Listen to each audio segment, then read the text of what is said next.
Donavan Brazier is back. Late August of last year, a nagging plantar fasciitis issue caused Donavan Brazier to have to bow out of the rest of his highly successful outdoor season. Because of his advantageous attitude toward adversity, this issue did not seem to bother Brazier as much as it would bother other runners. There are reports that Brazier was out fishing the next day enjoying himself.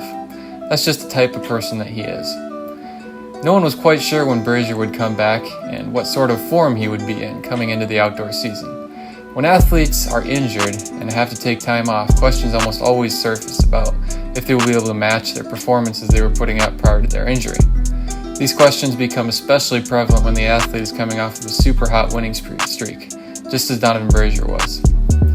When Donavan Brazier made a return to the track, he needed to silence the doubters and give an answer to those asking questions about his fitness and capabilities, heading towards the outdoor season and looking at the Olympics. He needed to make a statement. In addition to all of this, Brazier had yet another thing weighing on his mind going into this race.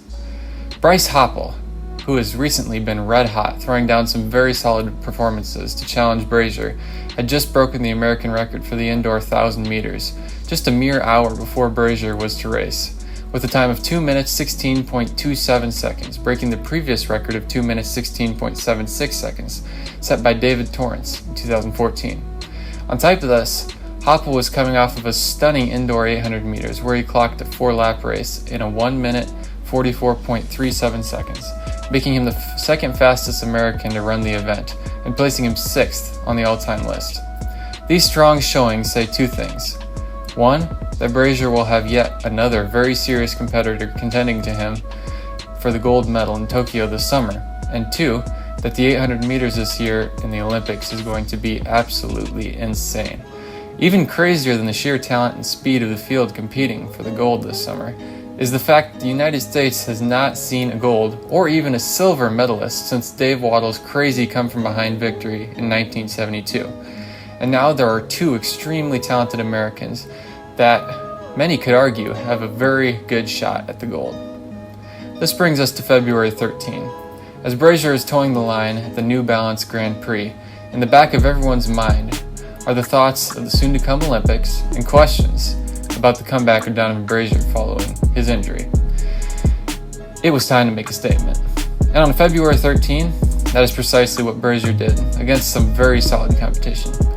Ahead of the race, Brazier had voiced his confidence in being able to put up a fast time in this indoor race.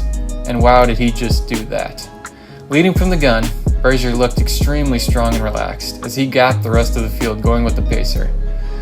Coming through the 400-meter mark at just under 51 seconds and running all alone, Brazier completed the third 200 in 25 seconds and stormed home, finishing in a time of 1 minute 44.21 seconds, improving on his American record by a tenth of a second.